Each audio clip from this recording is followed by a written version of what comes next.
नमस्कार, मैं सोनिया सिंह और स्वागत है बीट द कंपटीशन पे। हर बार की तरह आपके लिए वीडियो इम्पोर्टेंट है। तो आज के वीडियो में हम बात करेंगे एक्सपीरियंशियल एक्टिविटी बेस्ड पेडागॉजी और case study based MCQ questions के बारे में।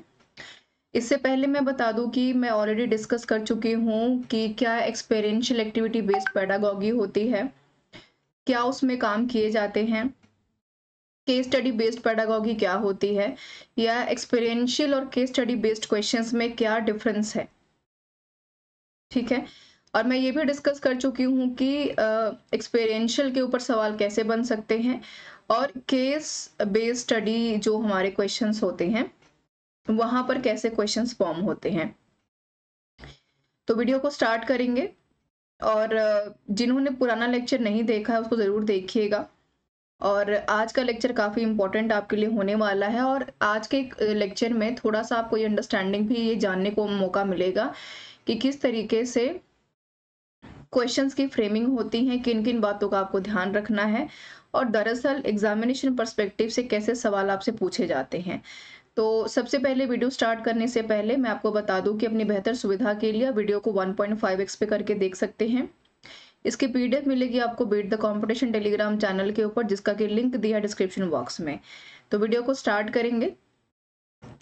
सबसे पहले मैं यहाँ पर बात करूंगी ये मैंने स्लाइड इसलिए लगाई है, हालांकि मैं पहले भी पढ़ा चुकी हूँ इसको, ताकि जो बच्चे पहली बार इस वीडियो को देख रहे हैं या फिर जिन्होंने काफी गैप ले लिया है वीडियो से एक्सपीरियंशियल एक्टिविटी या केस स्टडी बेस्ड क्वेश्चंस को लेकर के, वो इसको रिकॉल कर पाए। तो सबसे पहले एक्सपीरियंशियल एक्टिविटी का देखिए मतलब होता क्या है। एक्सपीरियंशियल एक्टिविटी का मतलब होता है वो एक्टिविटी जो एक्सपेरिमेंटल है। ठीक है।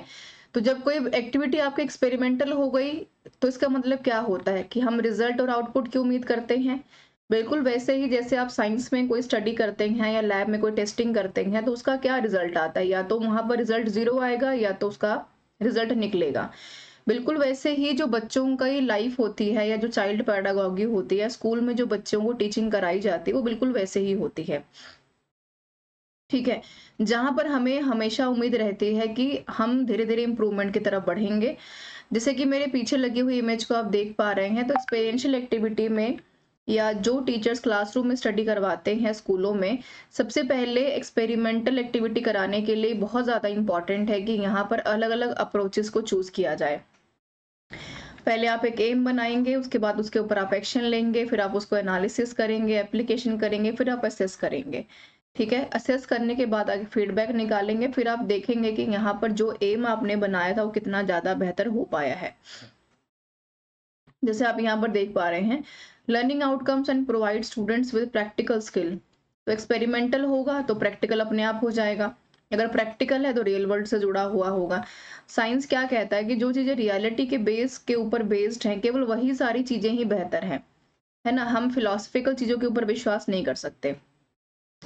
तो जो हमने यहाँ पर एम, एक्शन, एनालिसिस, एप्लीकेशन या असेसमेंट की बात की है, यानी आप इसको A5 के नाम से भी जान सकते हैं। मान लेते हैं एक्सपेरियंशियल एक्टिविटी कैसे काम करती है। कोई एक ऐसा बच्चा है जो कि एवरेज स्टूडेंट है और उसके मैथ में से हमेशा 4 नंबर आते हैं। आपने एक बार देखा, 2 बार देखा, 3 बार देखा, चौथी बार बच्चा फिर से फेल हो गया। अब 5वीं बार यहाँ पर जब एक्सपेरियंशियल और केस स्टडी के बारे में हम बात करेंगे तो टीचर और स्टूडेंट दोनों के लर्निंग ही मैटर करती है कि दोनों का असेसमेंट कैसे हो रहा है। तो टीचर सबसे पहले यहाँ पर एम बनाएगा और ये चेक करेगा कि 10 में से 4 नंबर आ तो रहे हैं, तो उसका एम क्या है, यहाँ पर उसके नंबर को बढ़वाना। और नंबर कैसे बढ़ेंगे, जब वो एक्सपेरियंशियल या फिर केस स्टडी के लिए काम करेगा। जब वो ये देख पाएगा कि हम ऐसे कौन कौन से एक्शंस या चीज़ों को एनालिसिस करके या एप्लीकेशन को अप्लाई करके एसेस करके उसकी जो परफॉर्मेंस है उसको सुधार सकते हैं। ठीक है। मान लेते कोई बच्चा आपकी क्लास में है, अब आपको केस स्टडी करनी है उसके ऊपर। तो एक्सपेरियंशियल क्या है, आपने सीधा बच्चे को असेस किया, बताया और उसका टेस्ट किया और असेस कर लिया। लेकिन जब आप केस स्टडी के ऊपर बात करेंगे तो पहले बच्चे के यहाँ पर मेंटल एबिलिटी के ऊपर काम करेंगे। उसको बताएंगे कि यहाँ पर 2 का टेबल या फिर 1 + 1 = 2 होता है। फिर आप एक्शन लेंगे, आप क्वेश्चन पूछेंगे, क्वेश्चन आंसर उससे पूछेंगे, क्विज करवाएंगे, टेस्ट लेंगे। टेस्ट लेने के बाद फिर से चेक करेंगे, एनालिसिस करेंगे कि जो एम और एक्शन आपने बनाया वो कितना सफल हो पाया है। और एप्लीकेशन का मतलब होता है कि किसी चीज को अप्लाई करना। और असेस का मतलब है कि दो तरीके से आप असेस करते हैं, एक होता है फॉर्मेटिव असेसमेंट, एक होता है समेटिव असेसमेंट। फॉर्मेटिव असेसमेंट का मतलब होता है 4 से याद रखिए, 4 फॉर्मेटिव, मतलब जो आप हफ्ते में 4 बार कर सकते हैं, महीने में 4 बार कर सकते हैं या फिर साल में 4 बार कर सकते हैं, यानी कि हर जो है अंतराल के बाद किसी काम को जब करने की बारी आती है। अगर मैं पूरे साल अगर आपको पढ़ाऊँ ना, लिखाऊँ ना और मैं पूरे साल आपको टेस्ट क्विज़ कुछ ना दूँ, सीधा आपको एग्ज़ाम में बिठा दूँ, तो ज़ाहिर-सी बात है कि उसको हमने समेटिव असेसमेंट में काउंट किया है। हमने बच्चे की बारीकियों के ऊपर, उसके एम के ऊपर, एक्शन के ऊपर काम नहीं किया है। लेकिन अगर आप धीरे-धीरे बच्चों से अगर बीच में सवाल पूछते रहेंगे, टेस्टिंग करते रहेंगे, तो ज़ाहिर-सी बात है कि फॉर्मेटिव असेसमेंट के द्वारा समेटिव असेसमेंट को काफ़ी हद तक सुधारा जा सकता है। तो साल में चौथे महीने या हफ्ते में 4 बार जो टेस्ट क्विज़ होते हैं इम्प्रूवमेंट के लिए, उसको हम फॉर्मेटिव बोलते हैं। और जो आपका समेटिव का मतलब है समरी, टोटल कंक्लूजन की जब हम बात करते हैं, तो वहाँ पर हम फॉर्मेटिव असेसमेंट्स की बात करते हैं। ठीक है? अब ये स्लाइड आपको क्लियर हो गई होगी, आगे बढ़ते हैं। क्वेश्चन ऑफ द डे में पिछली बार मैंने आपसे सवाल पूछा था यहाँ पर एनईपी को लेकर के, मैं दिखा भी देती हूँ। सवाल हिंदी इंग्लिश दोनों में है, तो मैंने आपसे पूछा था कि यहाँ पर एनईपी में ऐसा क्या है जो कि यहाँ पर जो है रिस्पेक्ट ऑफ एक्सपीरियंशियल लर्निंग में काउंट नहीं होता है, ये आप देख पा रहे होंगे। ठीक है? एक्सपीरियंशियल लर्निंग का मतलब क्या है? क्रिएटिव हो, आउटकम आए, उसका कुछ रिजल्ट आए, और एक्टिव लर्निंग हो, ये सारी बातें हम एक्सपीरियंशियल में बात करते हैं। तो इन्होंने कहा कि इसमें से कौन सा पॉइंट सही नहीं है। तो पहला पॉइंट जो इन्होंने कहा है कि it makes the teacher more active, तो टीचर को एक्टिव नहीं करना है, किसको एक्टिव करना है? बच्चे को एक्टिव करना है, तो पॉइंट ही अपने आप गलत हो जाएगा। फिर दूसरा ये करेंगे, कनेक्टिंग पास्ट एक्सपीरियंस के बारे में बात की जा रही है, to gaining a new knowledge and transfer of a positive learning, तो हमने क्या कहा कि नॉट, बट ये तो सही है, तो उसको वैसे भी काउंट नहीं कर रहे हैं। It is completely based on the promotion of a tradition of bookish knowledge, नहीं। आजकल हमने बात की है लर्निंग विदाउट बर्डन लर्निंग के बारे में, यानी कि किताबी ज्ञान से बाहर निकल करके बच्चे को बाहरी दुनिया से जोड़ने के लिए। तो क्या सही हो गया? थर्ड सही हो गया और फर्स्ट सही हो गया हमारा, है ना? तो क्योंकि फर्स्ट इसमें नहीं है, ये हट जाएगा। फर्स्ट इसमें थर्ड नहीं है, तो ये हट जाएगा। इसमें फर्स्ट नहीं है, थर्ड है, तो ये हट जाएगा, बचा सिर्फ second. Emphasize the developing real and scientific understanding students through the experience and experiments. तो हमने नॉट के बारे में बात की है, अगर यहाँ पर नॉट नहीं होता तो चौथा हमारा सही होता। ठीक है? तो यहाँ पर सेकंड वाला आपका सही हो जाएगा। आप हिंदी में भी सवाल को, वीडियो को रोक करके पॉज करके पढ़ सकते हैं। ये आप देख पाएंगे स्क्रीन के ऊपर, पहला और तीसरा हमारा सही है, दूसरा ऑप्शन सही था। अब जाते जाते एनईपी के बारे में थोड़ा सा हम पढ़ लेते हैं, क्योंकि अब यहाँ पर आ ही गए हैं और ये इंपॉर्टेंट भी है, मैं स्टार मार्क कर रही हूँ। बार बार कह रही हूँ कि सिलेबस में भी एनईपी आपको अलग से दिया हुआ है, तो उसको जरूर पढ़िए, और साथ में एनईपी से सवाल आएगा ही, जैसे मर्जी पढ़ना है वैसे पढ़िए। हालांकि एनईपी के ऊपर मैं थ्योरी और सब्जेक्टिव ऑब्जेक्टिव सारी क्लासेस को करवा चुकी हूँ। तो इन शॉर्ट जान लेते हैं ऑब्जेक्टिव क्या है, या दूसरी भाषा में कहें नीड क्या है, या फिर कहें एम क्या है, या कहें कि इम्पोर्टेंस क्या है। ठीक है? तो सबसे पहले नेशनल एजुकेशन पॉलिसी 2020 का ऑब्जेक्टिव क्या है? लर्निंग सेंटर टेक्निक्स को बढ़ावा देना है, यानी वो सारे टेक्निक्स को, ऑडियो विजुअल एड्स को अपनाना है, जिससे कि बच्चे का डेवलपमेंट बेहतर हो पाए, बच्चे को बाहरी दुनिया से जोड़ना। दूसरा है कि डिस्कशन बेस्ड टीचिंग हो, ऐसा नहीं हो कि भाई क्लास में टीचर जा रहा है, अपनी बातों को कह रहा है, बच्चों से सवाल नहीं पूछ रहा है। जैसे मैंने लास्ट टाइम आपको अशोक और अकबर के बारे में ये जो है जानकारी दी थी, इतिहास में केवल दो ही लोगों को महान माना गया है, एक अशोक को, दूसरा अकबर को। ये चीजें दिलचस्प लगती हैं जब आप किसी चीज को कहानियों के माध्यम से क्लास में सुनाना शुरू करते हैं। बच्चे जाहिर सी बात है कि उसमें पार्टिसिपेशन करेंगे ही करेंगे, तो डिस्कस करना बड़ा इंपॉर्टेंट है। ठीक है? तीसरा है यहाँ पे delivering a value based education, ethics के ऊपर काम करना, वैल्यू के ऊपर काम करना बहुत इंपॉर्टेंट है। जैसे मोटिवेशन हो कि आप क्यों पढ़ाई कर रहे हैं, क्या जरूरत है, आपको क्या बनना है अपने जीवन में, ये सारी चीजें। Developing a multi disciplinary thinkers, मतलब कि मल्टीटास्किंग होना इंपॉर्टेंट है। ये नहीं कि कोई बच्चा अगर सिर्फ पढ़ाई में अच्छा है तो वो सिर्फ किताबी कीड़ा बन के रह जाए, है ना? क्योंकि एनईपी किसके बारे में बात करता है? होलिस्टिक डेवलपमेंट के बारे में। तो जितना ज्यादा आपका होल डेवलपमेंट हो पाएगा, पूरे मन का, शरीर का, आपके दिमाग का, आपके मस्तिष्क का, उसी को हम जो है मल्टी डिसिप्लिनरी थिंकर्स के रूप में काउंट करते हैं, कि जितने ज्यादा बच्चा कमांड रखेगा स्पीकिंग के ऊपर, लिसनिंग के ऊपर, राइटिंग के ऊपर, उतना ज्यादा वो बेहतर तरीके से डेवलप कर पाएगा। फिर ये हमने कहा डेवलपिंग क्रिएटिविटी, यहाँ से सवाल आएगा, मैं स्टार मार्क कर रही हूँ। डेवलप, देखिए जहां मैं कह रही हूँ कि सवाल आएगा, इसका मतलब सवाल आएगा ही आएगा। डेवलपिंग क्रिएटिविटी का मतलब है कि क्रिएटिव हो बच्चा, बच्चे की आर्ट अच्छी हो, बच्चा क्रिएटिव तरीके से सोच पाए। यदि कोई बच्चा यहाँ पर 4 में 4 इज इक्वल टू 8 प्लस कर पा रहा है, तो उसको ये पता हो कि 8 मल्टीप्लाई 8 करेंगे तो कितना आएगा, या 2 करेंगे तो कितना आएगा। ये सारी चीजें उसको क्रिएटिव तरीके से जोड़ती हैं। जैसे कई बच्चे लिखने में माहिर होते हैं, तो वो भाषण देने में भी माहिर हो, इनकी क्रिएटिविटी है। ठीक है। डिस्कवरी ओरिएंटेड टीचिंग, खोज विधि के ऊपर आधारित हो, मतलब प्रोजेक्ट्स दें, आप बच्चे को सवाल पूछें, उसको नई चीजें ढूंढने के लिए बताएं, उस क्वेश्चन आंसर को फाइंड आउट करने के लिए बताएं, किताबों से बाहर निकालें, एक्सपेरिमेंट्स करने के लिए बोलें। ये सारी चीजें क्रिटिकल थिंकिंग को डेवलप करने की बात हो रही है, कि ये ना हो कि क्लास में टीचर ने 2 का टेबल पढ़ा दिया और बच्चे उसी को रट रहे हैं 1 महीने से। बहुत इंपॉर्टेंट है कि यहाँ पर बच्चे जो है अपनी क्लासरूम से बाहर निकल के और क्लासरूम में भी क्रिएटिव तरीके से सोच पाएं, वो ये जान पाएं कि देश का राष्ट्रपति और देश का प्रधानमंत्री कौन है, कैसे काम करते हैं।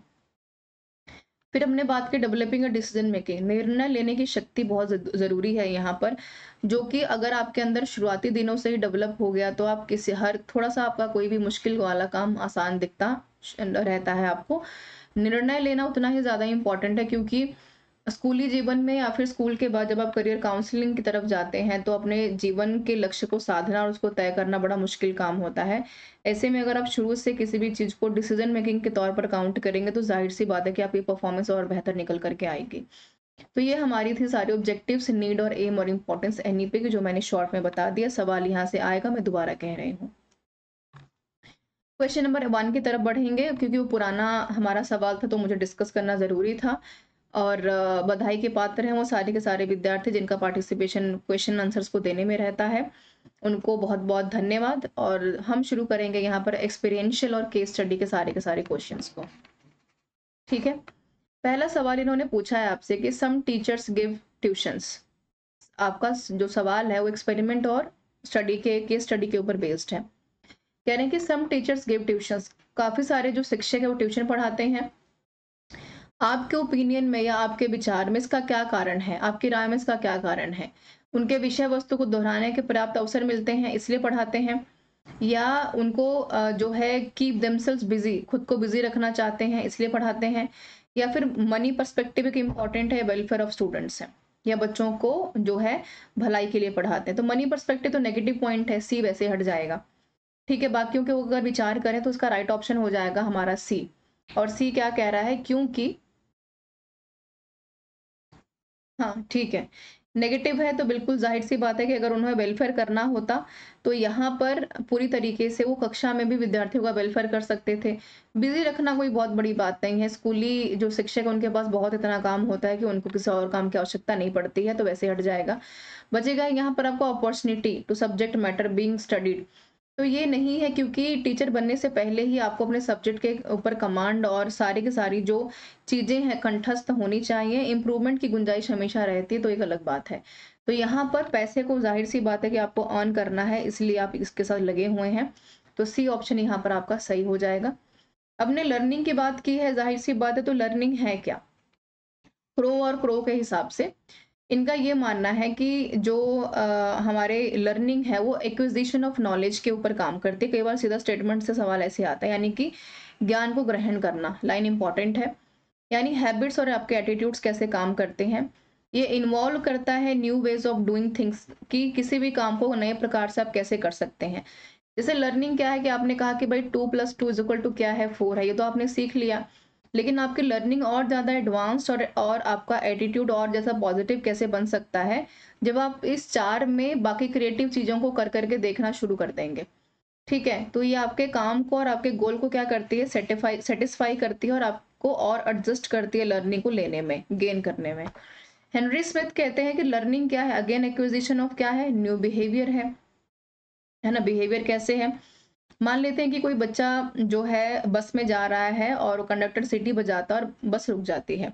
तो बच्चे ने 1 बार देखा, 2 बार देखा, तीसरी बार उसकी कंडीशनिंग हो गई माइंड की, और उसको ये लगने लगा कि हर बार जब जब कंडक्टर अंकल सीटी बजाते हैं तब तब बस रुकती है। इसका मतलब क्या है कि उसके बिहेवियर में एक नई चीज ऐड ऑन हुई है, उसने एक चीज और एक्विजिशन की तरफ लेकर के गई है, और वो जान पाया है कि जो लर्निंग सिर्फ स्कूल में नहीं होती है, हम लर्निंग के लिए कहीं पर भी जा सकते हैं। जैसे फॉर्मल इनफॉर्मल लर्निंग, बहुत तरीके की लर्निंग यहाँ पर होती है। फॉर्मल जो आप स्ट्रक्चर्ड करते हैं, जैसे स्कूलों में इनफॉर्मल, जैसे यहाँ पर ओपन लर्निंग करवाई जाती है। तो स्ट्रेंथनिंग क्या है? आपके वीकनिंग ऑफ ओल्ड बिहेवियर, ठीक है, यानी कि आपके बिहेवियर को, आपकी लर्निंग को और मजबूत करती है जब आप किसी काम को बार बार करते रहते हैं। ओके, सवाल नंबर 2 को देखेंगे। एज अ टीचर, सवाल नंबर 2 आपसे पूछा गया है और ये जुड़ा हुआ है आपके केस स्टडी के साथ, सॉरी एक्सपीरियंशियल एक्टिविटी के साथ। कह रहे हैं कि एज अ टीचर, एक अध्यापक होने के नाते आप अध्यापक क्यों बनना चाहते हैं और आप शिक्षा को क्यों लाइक करते हैं, क्यों पसंद करते हैं, शिक्षा देना, पढ़ाना क्यों पसंद है। आमतौर पर आपने बहुत बार देखा होगा कि ये ऐसा सवाल है जो कि आपसे बहुत ज्यादा इंटरव्यूज में पूछा जाता है ना। तो would you like to teach, क्यों पढ़ाना चाहते हैं, तो सबका अलग अलग जवाब रहता है। कई लोग बोलते हैं कि क्योंकि आपके अपने गांव में स्कूल है इसलिए पढ़ाना चाहते हैं, या फिर आपके जिले में स्कूल है, अमीर बच्चे पढ़ते हैं वहां पर इसलिए लोग यहाँ पर अध्ययन करने हैं, या फिर ये कह रहे हैं कि उस स्कूल में जिसका के प्रिंसिपल आपका परिचित हो वहां पर पढ़ाना चाहते हैं, या फिर किसी भी स्कूल में पढ़ा लेंगे। तो टीचर क्या है, उसका काम क्या है? जैसे हमने यहाँ पर कहा कि डिस्ट्रिक्ट या हमारा फायदा निकल रहा है, ये सारे नेगेटिव वर्ड्स हैं, अप्रोप्रिएट नहीं है। लेकिन जब आप यहाँ पर कह रहे हैं कि किसी भी स्कूल में आप पढ़ा लेंगे, तो इसका मतलब है कि पूरी तरीके से आप कहीं ना कहीं कहाँ जुड़े हुए हैं, अपनी टीचिंग को लेकर के ऑनेस्ट हैं, है ना। तो आप किसी भी स्कूल में पढ़ा लेंगे, क्योंकि आपके लिए इंपॉर्टेंट क्या है? आपके स्टूडेंट्स और आपके क्लासरूम, है ना। तो ये इंपॉर्टेंट है। तो यहाँ पर ऑप्शन नंबर डी आपका सही हो जाएगा। अब इफेक्टिव टीचिंग और लर्निंग होता क्या है? इफेक्टिव टीचिंग में सबसे इंपॉर्टेंट क्या है कि एक आपका टीचर हो, दूसरा आपका लर्नर हो, यानी स्टूडेंट्स हो, ठीक है। तो सबसे पहली चीज क्या होती है यहाँ पर इफेक्टिव टीचिंग में? प्रभावशाली अध्यापन आप कैसे करवा सकते हैं? स्टार मार्क कर रही हूँ, सवाल यहाँ से आएगा, ठीक है। कंटेंट के ऊपर मास्टरी हो, जो हमने एकदम शुरू में जाना था कि भाई टीचिंग एप्टीट्यूड है क्या, कंटेंट के ऊपर मास्टरी होना टीचर की बहुत नीड है, उसकी आवश्यकता है। अगर टीचर को अपना सब्जेक्ट ही नहीं पता है तो वो क्या पढ़ाएगा, ठीक है। पेडागोगिकल नॉलेज, लर्निंग का बिहेवियर बताओ, क्या पढ़ाना है, कैसे पढ़ाना है, किसको पढ़ाना है, क्यों पढ़ाना है, ठीक है। एक्सटेंशन ऑफ द सेल्फ के ऊपर हो, यानी खुद को और ज्यादा जानने की जिज्ञासा बनी रहे। ये ना हो कि आपने बच्चे को 2+2=4 पढ़ा दिया और आप जो है, क्योंकि एनसीईआरटी की किताबें हर 5 साल 10 साल में बदलती चली जा रही हैं, तो आप अगले आने वाले 4 साल में बच्चे को 2+2=4 ही पढ़ा रहे हो। आपने कोशिश ही नहीं की उसको कि मल्टीप्लिकेशन भी पढ़ा दिया जाए, है ना। जरूरी थोड़ी ना कि कोई बच्चा जब 4th स्टैंडर्ड में जाएगा तभी मल्टीप्लिकेशन, यहाँ पर अप्लाई पढ़ना शुरू करेगा, डिवाइड पढ़ना शुरू करेगा, ठीक है। फिर हमने कहा कि टीचिंग यहाँ पर कॉम्पिटेंस ट्रेट्स है, ठीक है। कैसे है? क्योंकि टीचिंग जो है कहीं ना कहीं आपके इंप्रूवमेंट से जुड़ी हुई है, अलग अलग परिभाषाएं हैं, बहुत अलग अलग तरीके हैं पढ़ने के, लर्निंग के। टीचिंग या टीचिंग इफेक्टिवनेस जरूरी नहीं है कि आप स्कूलों में करें, कहीं पर भी हो सकती है, जैसे कि मैंने बस और कंडक्टर का यहाँ पर और बच्चे का एग्जाम्पल अभी भी दिया। पर्सनैलिटी बेस्ड डिस्पोजिशंस, पर्सनैलिटी को इम्प्रूव करना काफी हद तक इम्पॉर्टेंट है। पर्सनैलिटी से मतलब ये नहीं है कि आपका दिखते कैसे हैं, पर्सनैलिटी दिखाती है कि आपको ज्ञान कितना है। जैसे हम कहते हैं कि अरे इसकी तो पर्सनालिटी बहुत नेगेटिव है, इसको तो आता ही नहीं है, इसकी तो पर्सनालिटी ही ऐसी है, इसकी पर्सनालिटी बहुत जो है इन्फ्लुएंसिव है, बहुत ही ज्यादा ऊर्जावान है। तो पर्सनालिटी आपके ज्ञान को कहीं ना कहीं दिखाती है कि आप कितने ज्यादा, आपका व्यक्तित्व किस तरीके का। तो सारे जो इफेक्टिवनेस है वो सारे के सारे आपस में जुड़े हुए हैं, किस कैसे इफेक्टिवनेस ऑफ टीचिंग को बेहतर बनाने के लिए। आगे बात करेंगे सवाल नंबर 3 को लेकर के। सेमिनार के ऊपर सवाल ही है आपका, अगेन एक्सपेरियंशियल लर्निंग की यहाँ पर बात की जा रही है।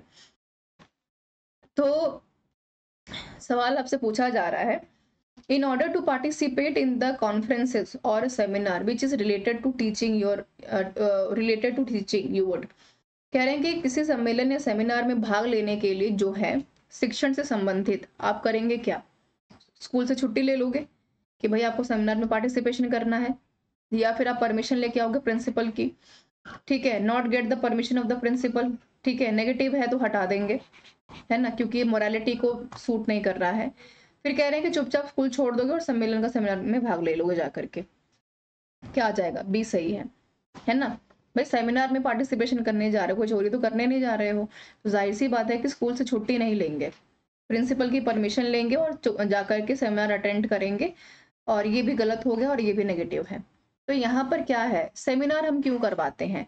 सेमिनार क्योंकि एक ऐसा जो है डिस्कशन प्लेटफॉर्म होता है, जो कि हमने इफेक्टिवनेस ऑफ टीचिंग में भी पढ़ा, जहां पर जो सेमिनार करवा रहा है और जो वहां पर पार्टिसिपेशन कर रहे हैं, दोनों ही आपस में किसी चीज जो भी पर्टिकुलर टॉपिक होता है उसके ऊपर डिस्कशन करते हैं और आउटकम के ऊपर पहुंचते हैं, ठीक है। तो यहाँ पर सबसे इम्पोर्टेंट क्या है कि इम्पोर्टेंस क्या है सेमिनार का और एकेडमिक सक्सेस में कैसे वो यहाँ पर अहम रोल प्ले करती है। सबसे पहली बात हम कहते हैं कि बच्चे का जो लर्निंग है वो डिस्कशन के थ्रू हो, ठीक है, रोट लर्निंग ना हो, रट्टाफिकेशन वाला काम ना हो। तो एकेडमिक सक्सेस बहुत इंपॉर्टेंट है, पर कैसे हो पाएगा अगर बच्चा यहाँ पर क्लासरूम में डिस्कस ही नहीं करता। अब बच्चे से पूछे जा रहे हो, बोले जा रहे हो, बच्चे यस नो का रिप्लाई ही नहीं करते कभी, है ना। तो डिबेट करना क्लासमेट्स के साथ या पार्टिसिपेशन करना एक बहुत ही अहम रोल प्ले करता है आपकी नॉलेज को, क्योंकि उसमें चीजें ऐड ऑन होती चली जाती हैं, ठीक है। थॉमसन ने ये बात बोली है 1996 में, ठीक है, ये बात मैं नहीं कह रही हूँ, ठीक है। These are seminar style habits के ऊपर हो सकती है, इम्प्रूवमेंट के ऊपर हो सकती है, स्टूडेंट के अगेन एक्सपीरियंस के ऊपर हो सकती है कि किस तरीके से आपको काम करना है।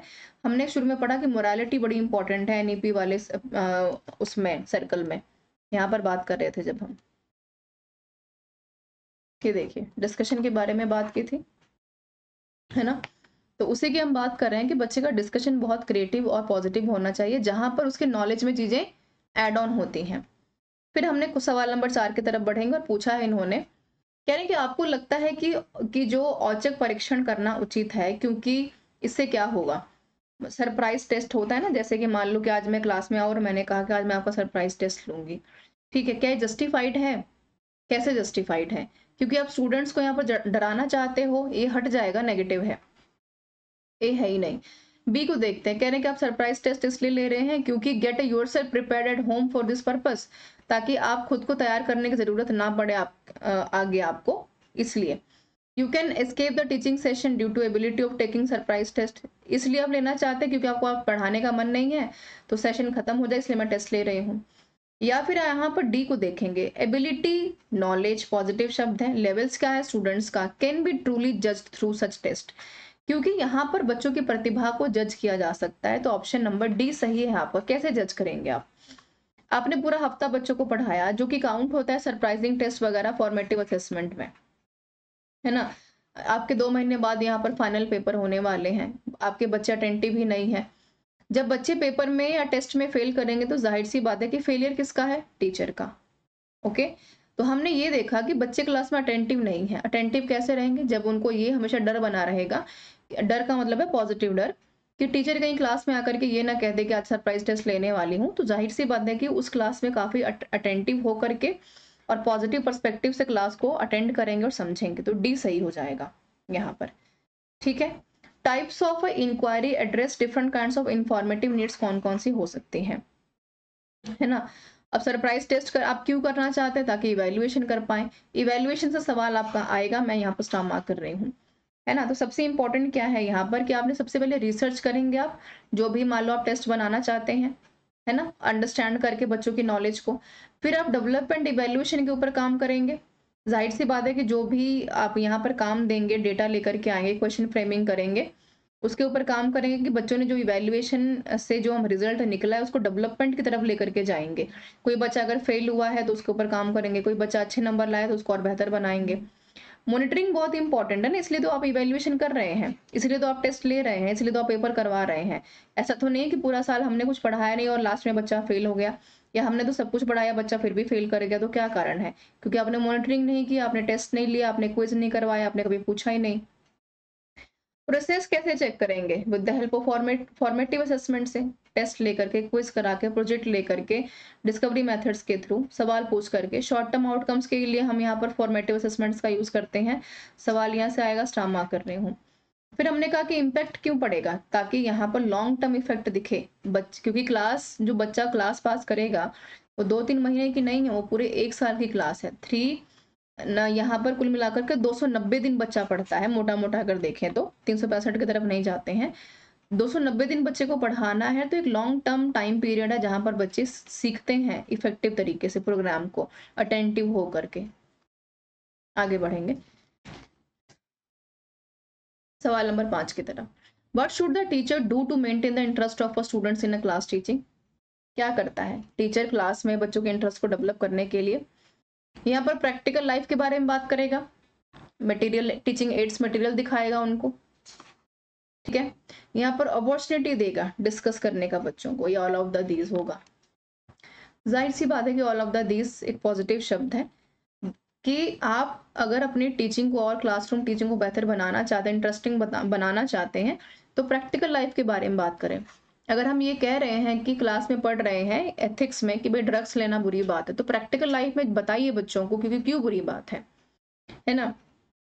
Extensive use of material aids की अगर बात करें, जो आपके विजुअल एड्स हैं, यहाँ पर जो लर्निंग एड्स हैं, ताकि ऐसे बच्चे जो कि जो है फिजिकली फिट नहीं है, डिसेबल्ड हैं, या फिर जिनको देर से समझ में आता है, हो सकता है कि वो वीडियो के माध्यम से, ऑडियो के माध्यम से अच्छा सीख पाए, है ना। एग्जाम्पल देंगे, आप बच्चों को मोटिवेट करेंगे कि पार्टिसिपेशन करो, डिस्कशन करो, अपने विचार दो, पॉवर्टी क्यों बढ़ रही है, या जो बेरोजगारी क्यों बढ़ रही है, आपको क्या लगता है, या फिर टैक्सेशन के क्या क्या फायदे हो सकते हैं।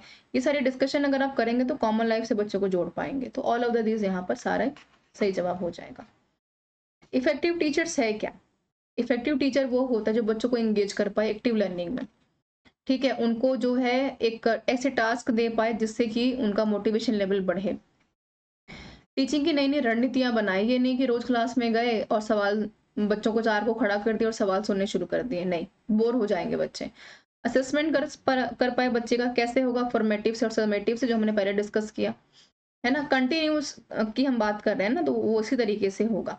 क्रिएटिव तरीके से बच्चे को हम स्कैनफोल्ड और सपोर्ट कर पाए। स्कैफोल्ड क्या होता है? थोड़ा सा पुश करना कि कोई बात नहीं, तुमने 2 + 2 = 4 कर लिया, अब तुम ये भी कर सकते हो, अगर तुम 4 में 2 ऐड करोगे तो भी तुम कर पाओगे, है ना। तो स्कैफोल्ड क्या है? थोड़ा सा सपोर्ट करना कि बच्चे को थोड़ा सा आता है, थोड़ा सा आपने पुश कर दिया।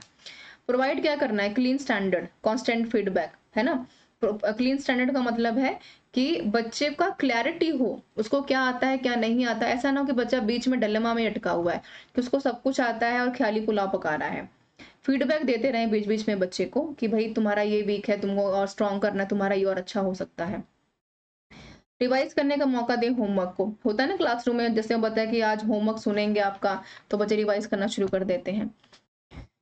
Now develop and effective manage and collaborating classroom, बहुत इंपॉर्टेंट है। इफेक्टिव मैनेजमेंट हो भाई, क्लासरूम बेहतर दिखे, सुंदर दिखे, स्मार्ट बोर्ड हो, एक्टिविटी बोर्ड हो, ठीक है, जहां पर बच्चे अपनी पार्टिसिपेशन दिखा पाए।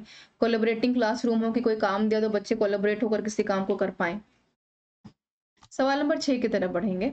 कह रहे हैं कि एक हिस्ट्री की किताब है जिसमें बहुत सारे सोर्सेज दिए हुए हैं हर चैप्टर के, वो क्या प्रूव करना चाहती है? इतिहास के एक पाठ्य पुस्तक में प्रत्येक अध्याय में कई स्रोत दिए गए हैं, लेखकों की रचनात्मक प्रतिभा को सिद्ध करता है, सिद्ध करना है। कैसे? ये साबित करता है कि टैलेंट है, यहाँ पर क्रिएटिव है, ऑथर आपका टैलेंटेड है, या ये बताता है कि चलो अगर आपको समझ में नहीं आ रहा तो आप यहाँ पर हिस्ट्री का टीचर लगा लो या हिस्ट्री की बुक लगा लो, उसके साथ कोरिलेट कर सकते हैं। To prove that more than one source are always better, एक ही सोर्स बेहतर है हर एक इंफॉर्मेशन को प्रूव करने के लिए। Justify the selection of a topic, पहले बहुत इंपॉर्टेंट है कि जो भी टेक्स्ट बुक आप पढ़ाने जा रहे हैं उसका टॉपिक सेलेक्ट कर लें। फिर आप एनकरेज करोगे बच्चों को टू वर्क और सोर्सेज आर डिराइव इंटरप्रिटेशन, ताकि बच्चे उसमें से जो है प्रोत्साहित करके एक निष्कर्ष के ऊपर पहुंच पाए। सही क्या हो जाएगा? डी सही है। डी क्यों सही है? क्योंकि जितने भी ए से लेकर के, ये आपका ए है, बी है, सी है, यहाँ पर लर्निंग किसकी हो रही है? टीचर की या रिसर्चर की? लर्निंग किसकी हो रही है? टीचर की, ठीक है। बट यहाँ पर हमारा मोटिव क्या है? लर्निंग किसकी करनी है? एनईपी क्या कह रहा है? बच्चे की लर्निंग करनी है। लर्निंग बेस्ड पेडागॉजी इंपॉर्टेंट है। डिराइव क्या कर रहा है? बच्चा अगर निष्कर्ष के ऊपर पहुंचेगा, श्रोताओं को कलेक्ट करेगा, खुद को मोटिवेट करेगा, तो जाहिर सी बात है कि उसका जो नॉलेज है, कंप्रीहेंशन है, एप्लीकेशन है, एनालिसिस है, इवेल्युएशन है और क्रिएशन है, वो निकल करके बाहर आएगा। आप इसको ऐसे याद रख सकते हैं। ब्लूम टेक्सोनॉमी भी इसको बोला जाता है, इंपॉर्टेंट है, स्टार मार्क कर रही हूँ, ठीक है। जहां पर बच्चा कैसे सीखता है? लोअर ऑर्डर से लेकर के हायर ऑर्डर, और सीखने की सबसे हायर ऑर्डर क्या है? Creation, creative.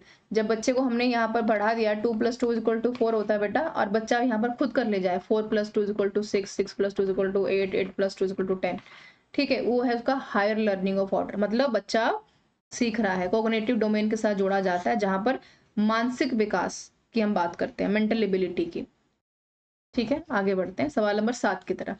कह रहे हैं कि एक चाइल्ड है यहाँ पर क्लास 8 का, जिसने स्कोर किए हैं पुअर मार्क्स मैथ्स में, जो हमने शुरू में यहाँ पर बात की थी।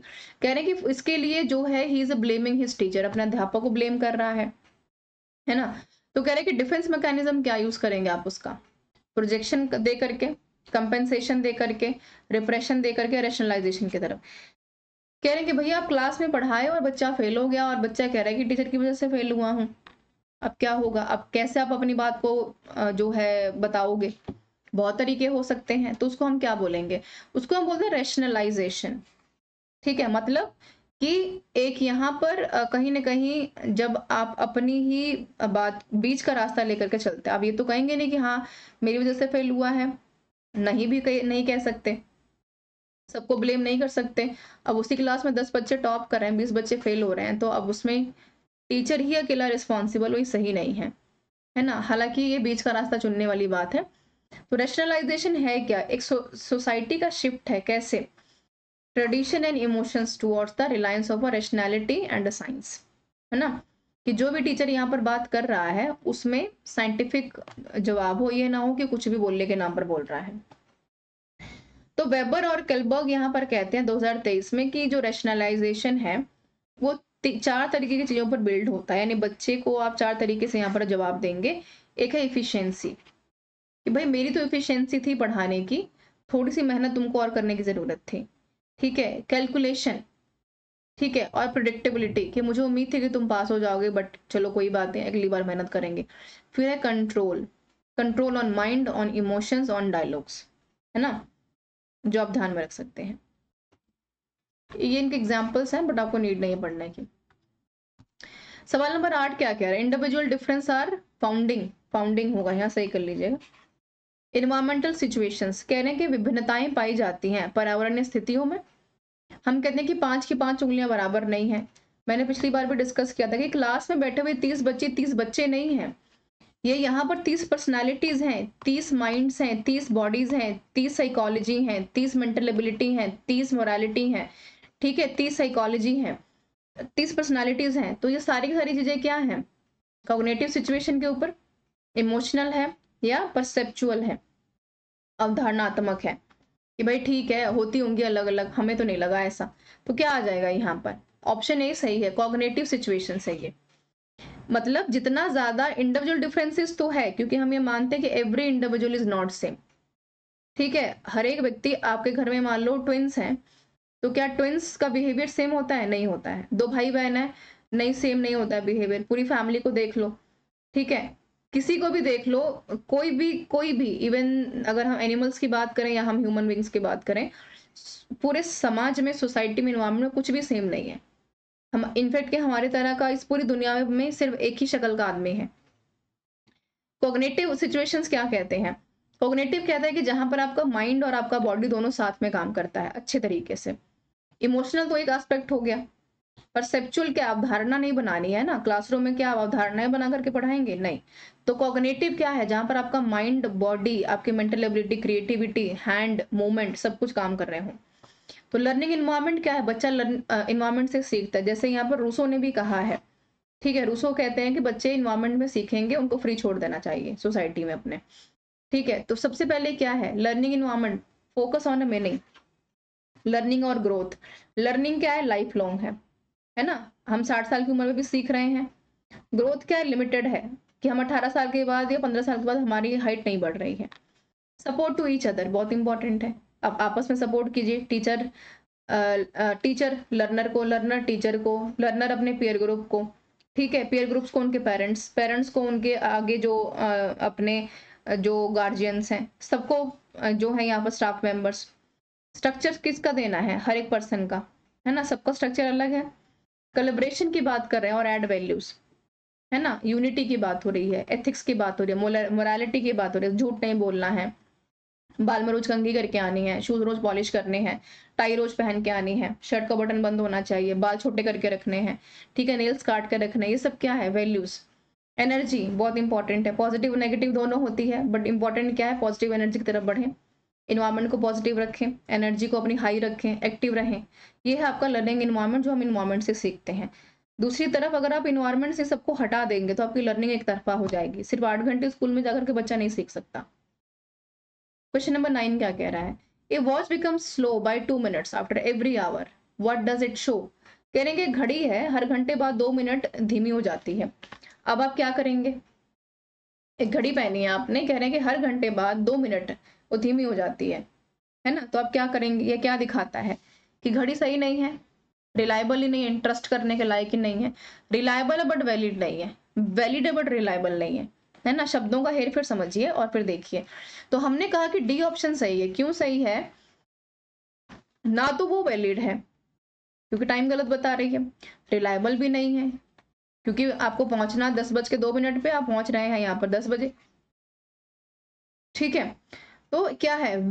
वॉच इज वैलिड, वॉच का काम क्या तो चल ही रही है बट रिलायबल नहीं है, ट्रस्ट करने के लायक नहीं है। मैकेनिज्म काम कर रहा है उसका, है ना, बट वो रिलायबल करने के लायक नहीं है, विश्वसनीय नहीं है।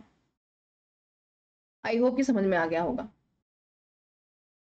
ठीक है, तो सिचुएशनल लर्निंग थ्योरी होती क्या है? जैसे हम माने कि आप 3 तरीके से चीजों को सीखते हैं। यहाँ पर टीचर है और लर्नर है, ठीक है, और यहाँ पर आपकी क्या है? सोसाइटी है, और क्या है?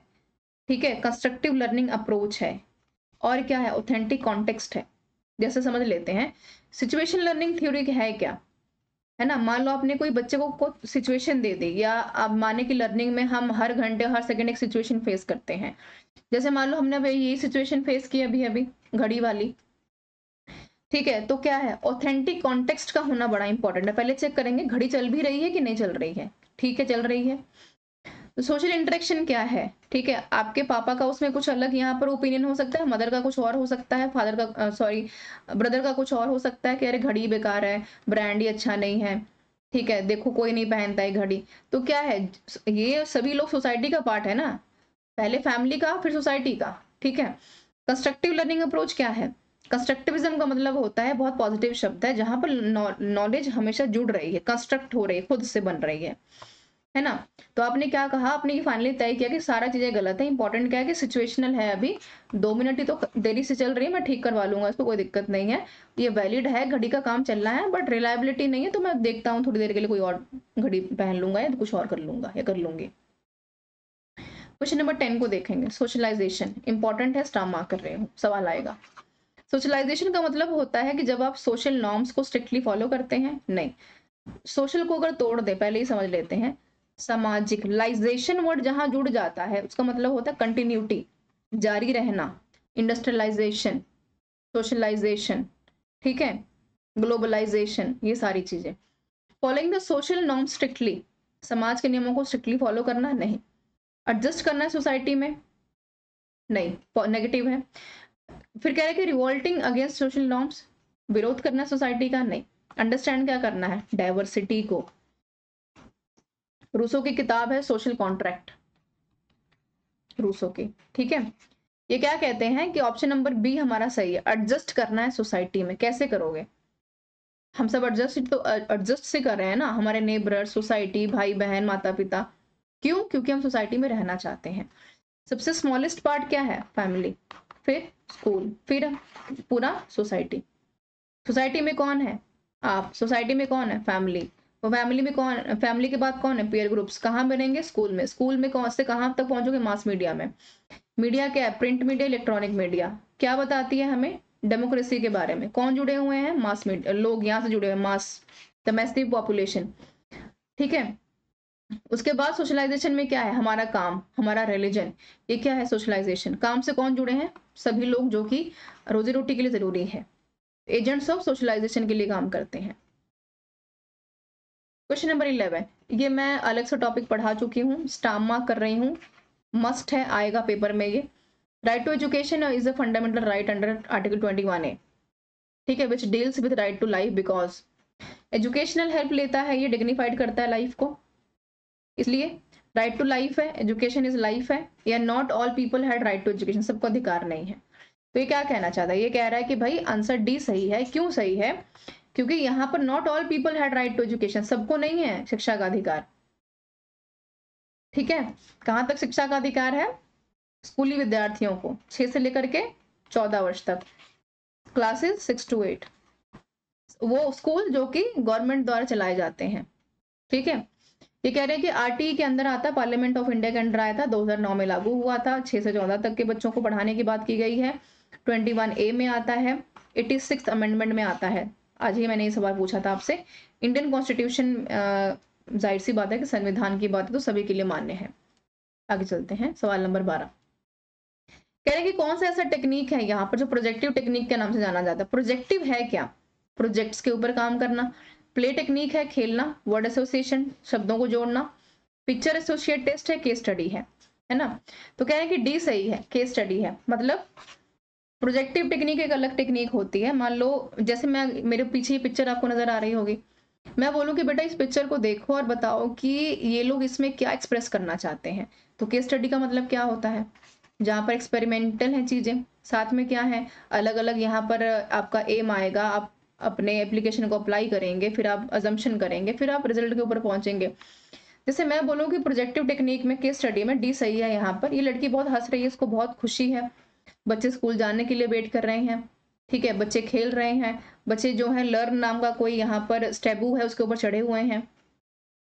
तो जितने भी लोग इस इमेज को देखेंगे, ठीक है, सभी लोग उसको जो है अलग अलग ओपिनियंस देंगे, वो है प्रोजेक्टिव टेक्निक। ठीक है, यहाँ पर आप देख पाएंगे प्रिंसिपल्स क्या है। जैसे अगर मैं इसको देखूं तो आप इस इमेज को देख करके अलग अलग ओपिनियंस क्रिएट कर सकते हैं। ठीक है, जैसे कुछ भी हो सकता है, अब इसमें बहुत डीप में जाने की आवश्यकता नहीं है। प्रिंसिपल्स ऑफ प्रोजेक्टिव टेक्निक्स क्या है? फ्री थॉट्स ऑफ एक्सप्रेस करना, आपने फ्रीली थॉट्स एक्सप्रेस किए इस इमेज को, असेस किया कि ये लड़की प्यारी लग रही है, ये वाली प्यारी नहीं लग रही है, सबका अपना अपना है।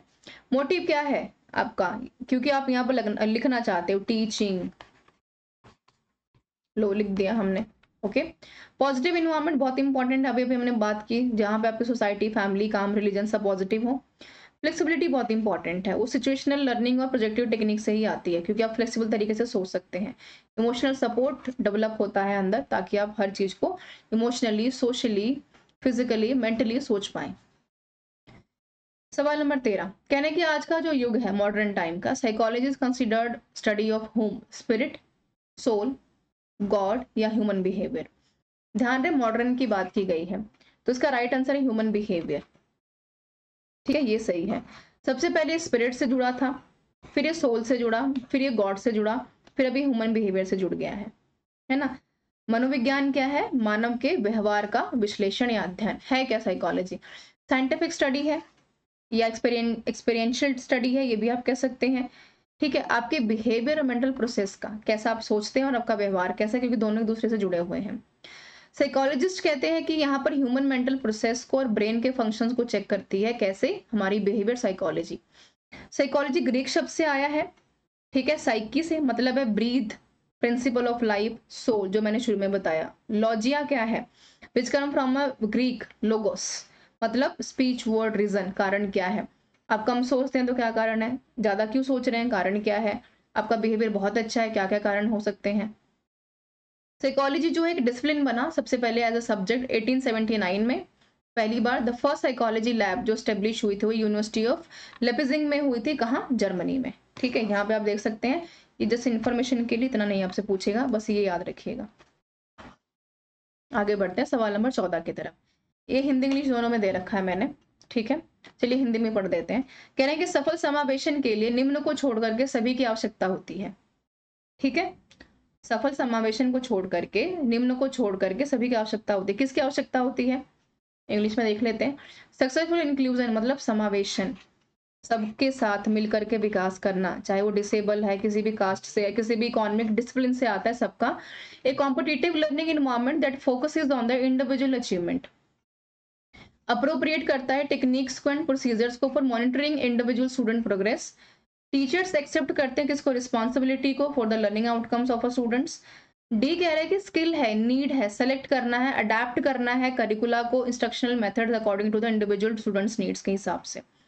रिक्वायर क्या है? ऑल, सबकी, बट किसको छोड़ करके? एक्सेप्ट का मतलब है नॉट, यहाँ पर भी आप देख पाएंगे, तो हमने कहा नॉट नहीं चाहिए जो वाला, तो ऑप्शन नंबर ए सही है कि एक competitive learning environment that focus on the individual achievement. नहीं, हमें कॉम्पिटिटिव इन्वायरमेंट क्रिएट ही नहीं करना है, हमें एक scientific, creative, constructive environment create करना है, जहां पर हर एक बच्चा सीख पाए, क्योंकि इंक्लूसिव क्या है?